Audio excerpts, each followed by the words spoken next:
Imagine opening your email to find years of history deleted. Only a single email remains. A ransomware request for $2 million. You think to yourself, how could this happen to me? You see, there's two types of companies. Those that have been hacked and those that will be hacked. The weight of responsibility comes crashing down on you. It's the sort of responsibility you feel when your family is craving a delicious pizza. You finally open the box only to find the most cringeworthy topping that you mistakenly ordered.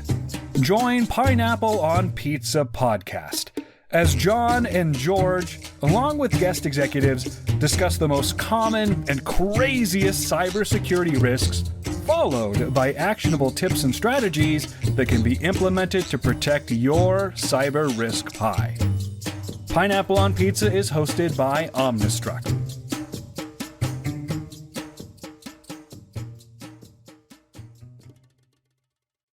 Hello, everybody. Welcome to another episode of Pineapple on Pizza.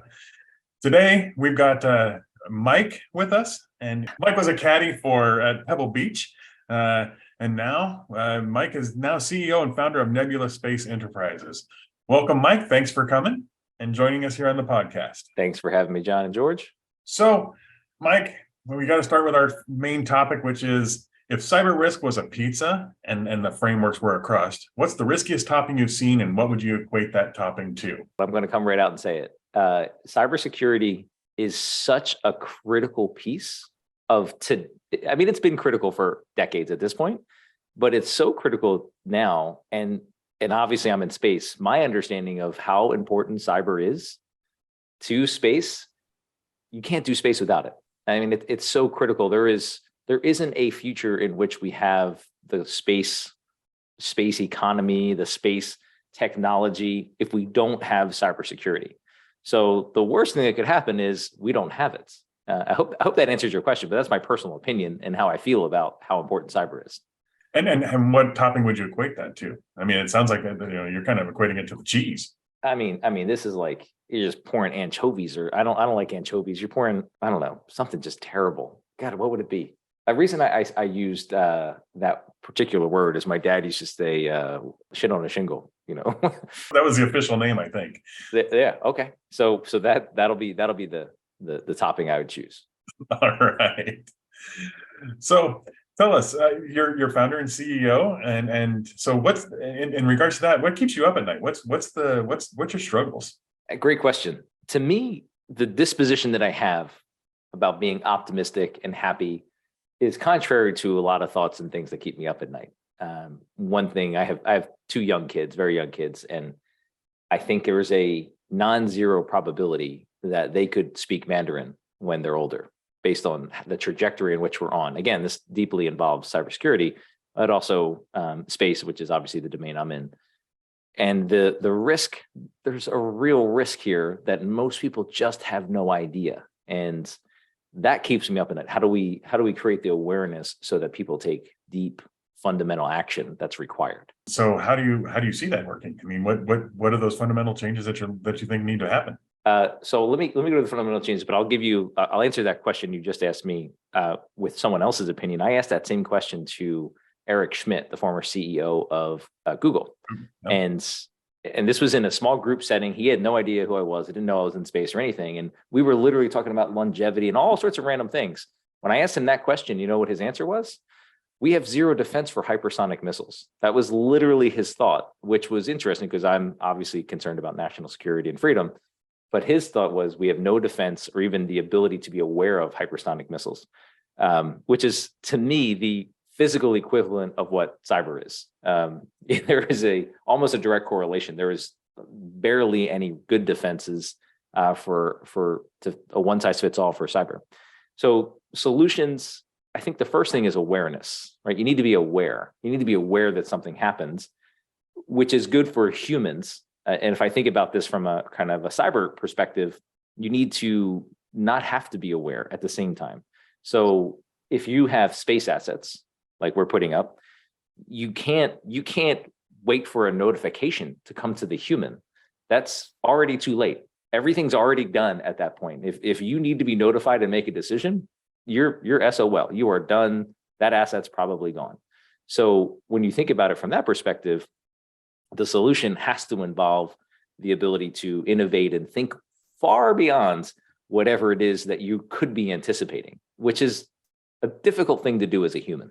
Definitely. I mean, think tanks. I mean, if you look at, what it was in the 70s for building like IP, the TCP IP stack, right? Mhm. They thought that they'd never run out of IP addresses. And here we are, 40, 50 years later. And we've got to come up with a whole new system with IPv6. So same thing. I mean, trying to figure out what those problems are for the future and build towards those. You got to expand your mind and more so. And Jordan, it's a very interesting point, is that doing anything, well, let's call it what it is, which is non-terrestrial, extraterrestrial in nature, is has all kinds of new problems. From when you get an alert, the system's already gone potentially. And so how do you predict, when there's a cyber attack happening? And, call it, intuition if you want to, but, ultimately, understanding exactly where your threats are, and in that kind of an environment can make the troubleshooting, considerably difficult, since you can't really, fly up to do anything, so to speak, or not reasonably. Agreed wholeheartedly. I think the assets on the ground present a vulnerability, right? Man in the middle type attacks. It's far easier to physically get in between some communication device that's along the chain or along the network. However, in space, you don't even have that option necessarily to go and try and secure a man in the middle attack, to secure a facility. Like, that's not even on the table. Like, which is, again, good from a security perspective, but also it means you are 100% reliant on the digital communication chain, whether that's RF or laser or whatever. To me, it's more critical. Now, before we go down the sky is falling side of things, we're also presented with a really, really good opportunity. And John, you bring up the 70s as they're building this thing of like 100 computers are going to be on it, right? That's what they thought. Only universities are ever going to use this thing. It's only going to be bulletins, et cetera. But then obviously hypertexts, what HTML, hypertexts, markup language. Markup language, yeah. So when that came out, it kind of changed the game, and it got to be more humanized. We're at a point now where we can design it. We're actually at the point where people think about all this amazing stuff that's happening in space, like Starlink and OneWeb and Kuiper building all these big networks, but we're still such infancy. Like, we have the option today to be able to rewrite how would we have built the internet if we had the choice to do it. We can do it. So you're seeing a lot of that conversation happen, especially inside of Department of Defense, of what are the standards that we can build in? What's the type of security? Where is the, what's the new NSA type 1 certification that they can do for this level? Where is quantum encryption, quantum key distribution coming in? How do they start baking this into, every piece of it, not just this one sensor or that one sensor? Organization that is focused on space technology, I imagine this is an everyday consideration for you in terms of the market and what it is that you're trying to deliver to the end customer. So who exactly is your end customer, do you imagine, in terms of the products that you're offering today, and what are those risks associated with those products? Again, when I think about it, it's super sexy and cool to do space. Frankly, if you understand cyber, it's super sexy and cool to do cyber too, because there's nothing that it doesn't touch, right? And space is similar, and people are only becoming aware of just how intimate that is a part of our life. It's just as ethereal as cyber, because you can't go and physically touch it yet. That's not really an option for most humans to be able to go and touch it. You can't go and touch cyber. You can't do that. So you have that same similarity between cybersecurity and space technology. So when you think about it from that perspective, the risks are very similar, as we were just touching on. The customer that we're primarily, because of how space is developing, is primarily Department of Defense. So if you look at space economy, and you're going to hear some frustration from me in a second. If you look at the space economy, it's pretty much two markets, just two. It's just telecom and it's Earth observation. And then if you break Earth observation down, it's almost entirely governments. You could have billion-dollar companies like Planet, other companies like Capella and ISI, all these different companies. almost all of their end customers, almost all of them are some governments that's purchasing the vast majority of, I mean, something like 80% of it. So really you have two markets and one market has almost one customer. To put it in comparison of where we're at the knee of the curve here, if you think about, in my background, we talk about cell towers. So Ma Bell put up 5 million sticks of wood across the entire United States to connect wire to wire up the entire United States. It took them 100 plus years to put up 5 million sticks, poles. And then in the 80s, we had cell towers. And cell towers, we now have roughly 500,000 cell towers in the United States.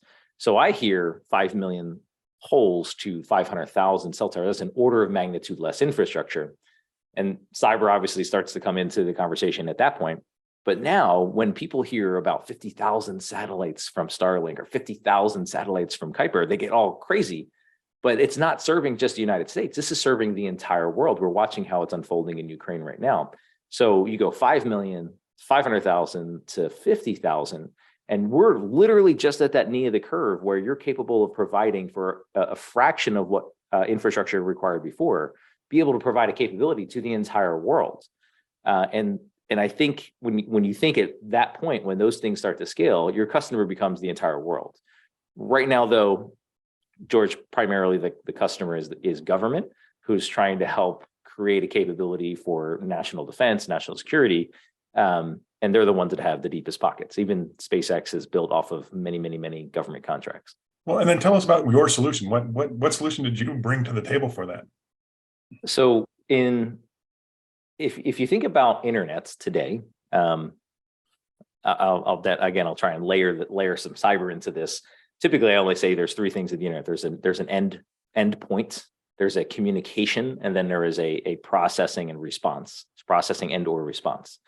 And that's the entire internet, right? It's just an endpoint, the communication layer, and then the actual processing and or response layer. Cyber needs to touch all those things, cyber protecting data at rest, protecting data at movement, protecting data in action. So that needs to be baked in.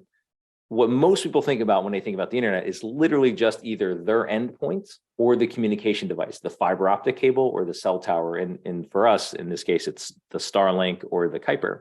What most people don't realize, again, this goes to my background, the amount of computing capability required to communicate is insane. You're seeing it even more difficult. And this is where the man-in-the-middle attacks come in.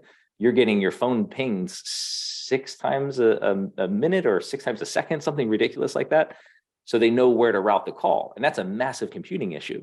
So you have vulnerabilities there, but the processing that you want to do with any data that's moving across. So in space, if you're taking a picture, that's a huge image, 25 gigabyte image, you got to figure out how to communicate that down and then do something with it. Because nobody, especially in defense, actually cares about the image. They want to know that this is a tank, here are the coordinates, here's where it's going. Like those 3 things, that's a text message. But in order to get that today's infrastructure, you need to bring that whole thing down through a very, very slow, it's not as bad as dial-up was, but it's not 5G, it's not broadband. So what Nebula is doing is adding that computing node into space. So taking a terrestrial grade computing off the shelf, putting it into a Nebula box and putting that into space is 100 to 1,000 times more capable than anything in space today. So if you have a 25 gigabyte SAR image, synthetic aperture radar image, and you're taking those every 30 seconds, we can ingest them at high speed in space and do object detection and change detection against that and send the answer anywhere in the world within seconds. That means that you're getting answers and intel, saving lives. I mean, we're talking seconds versus currently hours. So our solution is terrestrial grade computing in space. Space data centers. Good way to think about it. Yeah. Carrier industry, we used to call it a point of presence. Okay. I'm not as familiar these days on some of the different networking technologies that are in use, like SpaceX and some of those organizations. But on the government side, I've got quite a bit more, experience in those areas. But the issue was always, latency. So the amount of time it takes to go from Earth to, let's say you decide to put something on the moon, compared to JPL's trip to Mars and some of their research teams. And that's a 8 to 15 minute delay. Well, Yeah. the internet doesn't work well when you have an 8 to 15 minute delay, so you have to store and forward the technology. And so I imagine in your situation, because there's obviously multiple markets, like on where is this space technology going? Are you going to Mars, or are you really more so focused on the monitoring side of the planet and giving outcomes? Well, there's 8 billion buyers on Earth, and I don't know of any buyers on Mars. There's only a few if you count the rovers and orbiting things. So there's a need to accelerate what humans need and get those answers. And latency is such a big thing. I mean, life or death happens on the front line within seconds. And if you're waiting 15 minutes to 90 minutes, which is about the average right now in some situations for Intel, I mean, you could have completely bad Intel. So the solution that we're looking at is, well, I think we bit off a lot because we wanted to solve the problem. So there are companies, and this kind of goes back to our conversation about it's hard for humans to think truly innovatively. We typically take something and make it a little bit better. That is a standard thing. You could be applying that to cyber, space, agriculture, computing, technology, food, books, whatever. We just take something and make it a little bit better. In order to solve the problem, we need to figure out how to do something significantly better. Again, 100 times or 1,000 times better. And what Nebula is biting off is how do you get these things to operate in free space? Because radiation and thermal are real. They are fighting against you every second that processor is running. So how do you get this to operate in free space? If you can do that, you can literally go anywhere. You could go to cislunar space, around the moon, on the moon, you go to Mars, on Mars, you can go to asteroids. You have a capability that's truly flexible. I'm not going to lie when I say it's a pain in the ass to figure this out, but we've already done.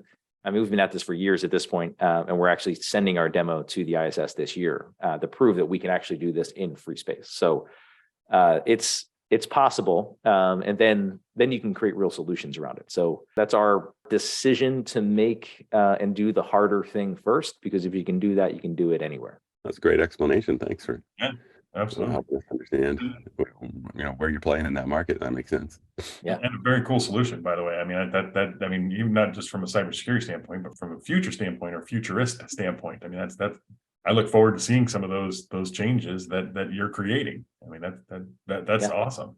I mean, John, it for me, if you think about what could happen, so George, just kind of goes back to the last question a little bit too, is we could make this for people in space and you'd have a super small market. But just imagine if the Starlinks are going up, if the Kuipers are going up, and then you actually start bringing the data centers up, you actually bring the internet up. And then on that, because of the compute capability, the communications can be secured. We can add quantum key distribution across the entire network and every node on that network, even receivers on the grounds. So you have the opportunity with this type of capability to rewrite what the internet should have been, especially from a security perspective. So we think of the way that we think about it is you absolutely need the hardware, which is the hardest part. I joke and say that it's as if I drew a Venn diagram of the hardest things you could do as a startup company: space tech, hardware, and then try and figure out the investors that want to do those two things, deep tech. It's very, very, very few. Thankfully, and thank our investors for backing us. But man, that was a tough thing to do. But the reason we did it is because if you can solve it, if we can solve that problem, you create a capability for humanity, the other 4 billion people that aren't actively engaged in the internet, that they're going to be able to do things with that in a more secure way, safer anywhere in the world. And that is going to, I think, accelerate all. If we've been able to do what we've been able to do with just the developed countries on the internet primarily, imagine when you double the amount of people that are adding to that economy, and in a secure way. That's also critical. And find those diamonds that are maybe out there that are just hidden right now, as far as people and resources go. Exactly. Where's the next Einstein going to come from? That's right. Well, that's great. So, Michael, what events do you go to learn more about this and specifically? I mean, that's there's that it seems like such a forward thinking thing that, I mean, it's not like there's a space compute event that I've seen. So how does somebody learn more about this? For us, you can go to nebulaincorporated.com, but man, we're literally actively building an event. it's funny that you say actively right now. I sent an email out yesterday looking for the first people. When I started this, I don't have any background. So hopefully this is inspiring to anyone listening. I have zero aerospace background. You started off, I was a caddy at some point for 2 years at Pebble Beach, who one of my friends caddied for this guy that had a boutique finance company, and it happened to be cell towers. I became a VP of that company. They were backed by Goldman. I later founded a company. I was invited to found a company that was backed by Blackstone doing cell tower finance. Ultimately, I started my own real estate company where I was purchasing assets across the US, commercial assets that had cell towers, which gave me, so nothing you heard there was aerospace. Literally nothing you just heard was aerospace. And then at some point in 2017, I had enough cash and time to think about what I actually want to do with the rest of my life. And I had, my wife was pregnant, and I was thinking about the world, and this with our first child, and I was thinking about the world in a different way. And when I looked at things I would be willing to dedicate decades to, space was the thing, which was shocking to me because, again, I have no background in space. But I was like, oh, I really want to do it. It wasn't until my son was born, when he was a month old in the middle of 2018, where I was holding him and had a visceral experience. Why doesn't he have the future he deserves? And I just went down this rabbit hole, and I had plenty of time at 1 a.m. trying to put this fat baby to sleep, doing these circles around my house, thinking and trying to put him to sleep of what does that future look like? What does the future he deserves look like? And I believe it intimately involves access to space and him being able to go to the moon or Mars. And then you figure out, well, what's required to do that? And you've already heard me kind of talk about hardware. Computing hardware is an accelerator, I think, to every industry. But then, layering in cybersecurity, baking in cybersecurity, baking in blockchain technologies, baking in these things that will make it more robust and secure for him to be able to live that future. So I hope that people come away with, now I'm surrounded by world-class people. I mean, some of our advisors, I am still shocked that they listened to me all these years ago. These are really smart people, chief scientists at the ISS National Lab, chief scientist of a publicly traded space company, 3-star general, former chief futurist of the Air Force. I mean, like astronauts. I can't believe these people listened to me, but I had a dream and a vision, and I shared it with them, and they supported me. And now here we are, with multiple companies attacking this effort in what I call the first phase of this. So where do you go for an event if you're someone like that has no idea about space?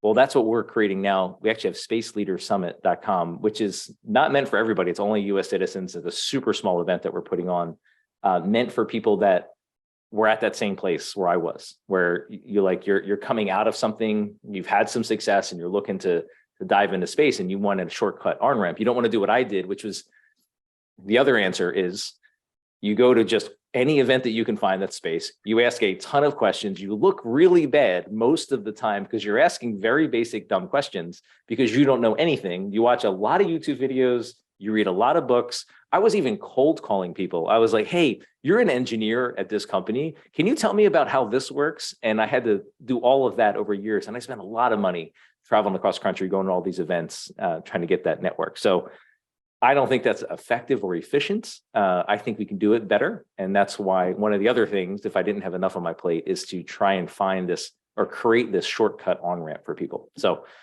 sorry for the long-winded answer there, John. No, that's totally fine. I mean, it definitely gives a journey. It definitely shows the journey of where you've been. And it's inspiring to see that. I mean, to take the knowledge that you had that you gained and really apply it. And I think we've all had that early morning, with the kids and trying to figure out what you're going to do. And then, that aha moment, you just remembered yours, right? So, I mean, most of us go back to sleep and it goes away, it goes into space. What's interesting as I reflect on this, and I think, and again, I'm thinking about your guys in your position in cybersecurity, it's like 5 years. That was 5 years. And I'm aware of people that literally knew nothing about cybersecurity. They were software engineers or something relatively technical that knew nothing about cybersecurity and decided to dive in, decided to go get that certification. They are in such hot demand just 5 years later that their life looks completely different because what you guys are doing and what you're focused on is so critical to every industry that now you don't have enough people. I feel the same way about space. We don't have enough people actively working on these space problems. And I don't think we have enough people actively working on the cyber problems either. So I feel like we're kindred spirits in that way. Well, so my next question, I mean, you kind of already touched on this, but what excites you about the future? I mean, you've got space, you got a little bit of cybersecurity there, but I mean, space is pretty exciting. So, I mean, but what else excites you about the future? It's possible, right? The possibilities. If you look at the rate of change, even from again, going to a computing perspective, you used to have, they called them bugs, you guys, in the vacuum tubes, because there was literally a bug in the vacuum tube. And we still call them bugs today. There's a bug in the software. And we go from that all the way up to, now we're into silicon and things like that and transistors. But there's always been at the kind of the leveling off of one technology, there's always been an innovation to kind of bring us up. And there's just multiple S curves. And it happens quicker and quicker and quicker. And the other interesting part, I think, is humans' ability to start thinking this way. So if you compound, there was some study I read, I can't find it, and I wish I would give it to you guys for the show notes, but there's some study I read where in World War II, Middle America, it was nearly impossible for the average person walking down the street to imagine themselves in someone else's shoes. They literally couldn't do it. So if you said to them, and I'm going to paraphrase the crap out of this, if you said to them, imagine yourself walking down the street, going to the store to buy this. Why am I going to the store?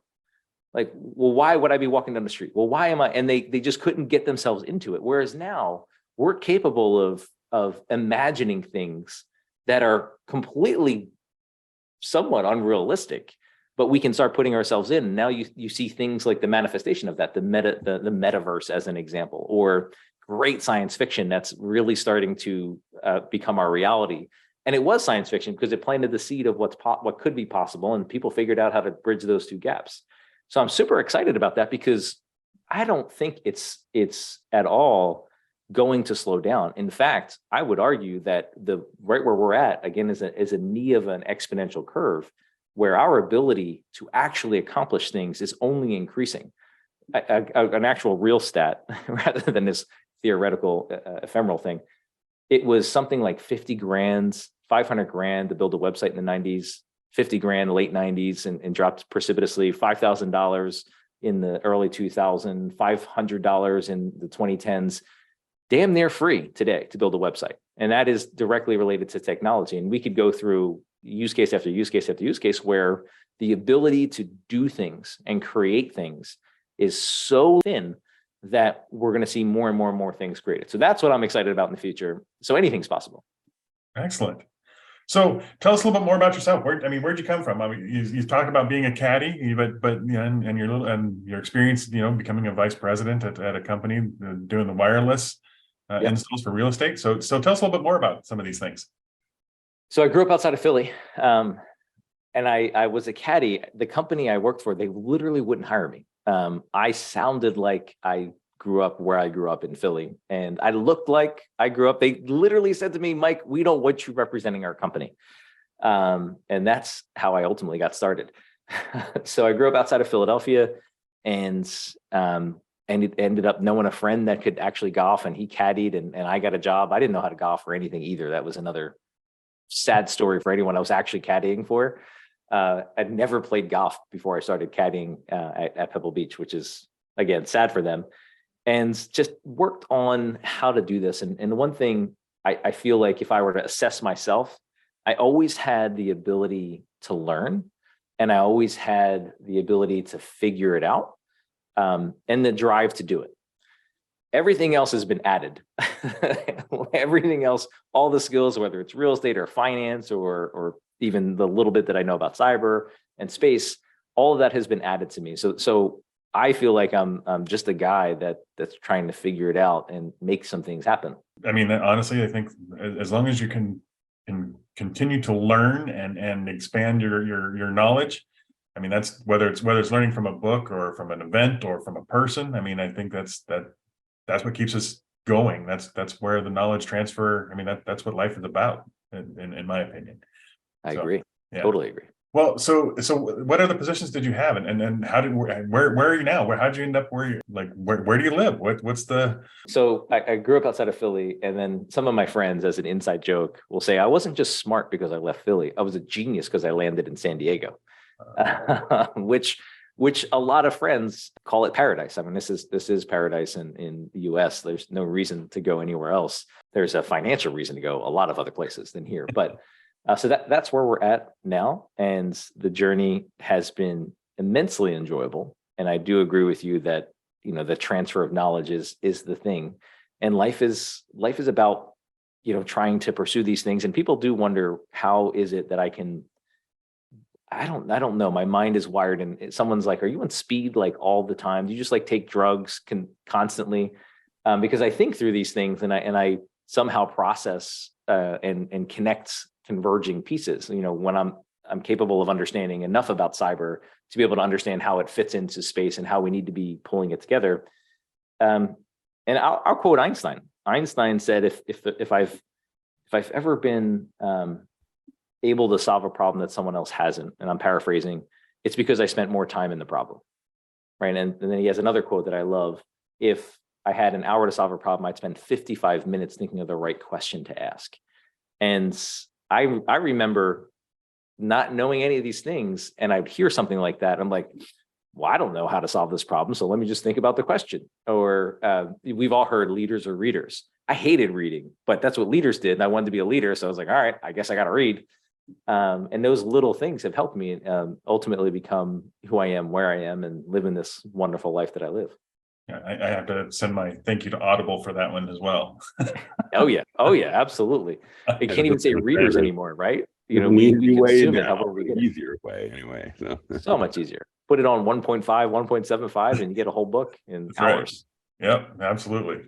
Yeah. So let me ask you this, Michael: if you could go back in time and tell yourself, your younger self, and give yourself some advice, what would that be? I would say, look for better tools. I'm trying to think of how would I shortcut it. All the experience, even the tough ones, even the ones I wish I didn't have made me who I am, right? So I don't want to remove any of those things, because that would be less of me at that point. And I feel like I could continue to become a precipice of my experiences. And if I were to go back, I wish I could give myself a download, right? If I could click a download of information. And again, this is why I'm passionate about this event that we're holding, is because I wish I could give somebody it took me years to get in 2 days. If I could give that to myself, that would mean I'm literally 4 years ahead of where I am today. And I again, in all the other experiences, I don't know if that was even a possibility, because I would go to events like that. I would show up at an event for real estate or finance, and I would get a good download that would help. How do you compress that? How do you compress that capability? So one thing that someone told me, if I were to share, but I got it at 18. So again, I was blessed. He said, if you have nothing at all, but you have integrity, you have everything. And I had nothing at all. So I was like, oh yeah, I'm all in on this. I don't care what you're about to say. I'm going to listen to it. And then it took me years to figure out what he actually meant by integrity. So that has been a gem to me. And I did get that, fortunately, at 18. So maybe go back earlier and give myself that, because that has been formative to who I've become. Those mentors, we've all had those mentors that really said something that changed us, and yeah, I can definitely understand that. Yeah, I mean, maybe tell myself to get into space quicker, but again, I don't know if space was ready, right? I don't where you guys are in cyberspace. Maybe there's a few years difference at this point, but space, you couldn't get the space cheaper. It's because of SpaceX reusable rockets, and because of things like Starlink, that space is now primed for someone like a startup to be able to get there. That's only a few years ago where that was even a possibility. Right. 2020, there was a company, IL Space, out of Israel, that crash landed, but they landed on the moon for $100 million total, which has literally never been done since the 60s, which cost $200 billion to $100 million. Yes, it was 50 years, or 60 years. But that is an insane trajectory. That was only possible just because of what happened in inside the last decade. Right. So, Michael, I mean, with all the space and with everything else, and meeting with everybody and the flying, everything, what do you do outside of work, or is there anything outside of work? Because it sounds like this is already your passion. I am so fortunate that's my passion. And as you heard, part of the story was they got me into this was my kids, my first son, and now propelling with my second. I love this life.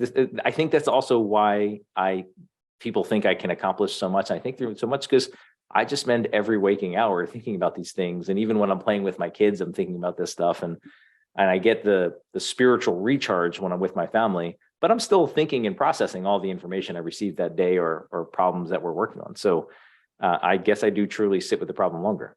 Awesome. And is there anything specific outside of that you do that you enjoy? I'm playing basketball because I hate to run on a treadmill. So I play basketball a lot to get some exercise in and try and stay fit. Balance is an illusion, but trying to keep things not completely out of whack, so I got to balance some of this out with physical.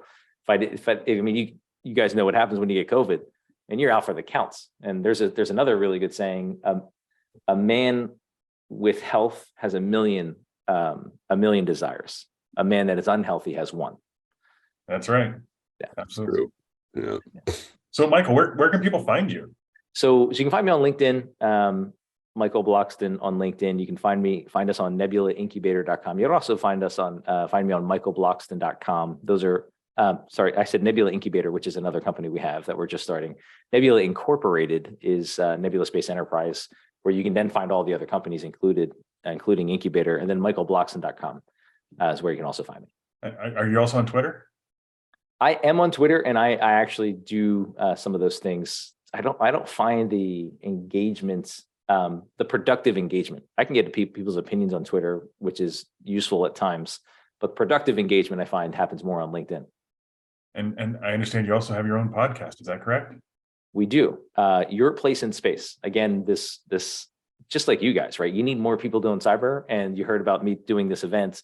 Your Place in Space is our podcast where we are actively working to help anyone in the world, fashion designer, plumber, electrician, currently a barista, whatever it is. How do you find your place in space? So that's what we're dedicating. Nebula Media is really driving that, and we really want more people there. So Your Place in Space is where we get to have people hopefully connect to, holy shit, I could do that kind of thing. Excellent. All right. Well, Michael, we appreciate your time on this. It's been wonderful having you. I'm learning learning more about space and figuring out how that will, work with cybersecurity.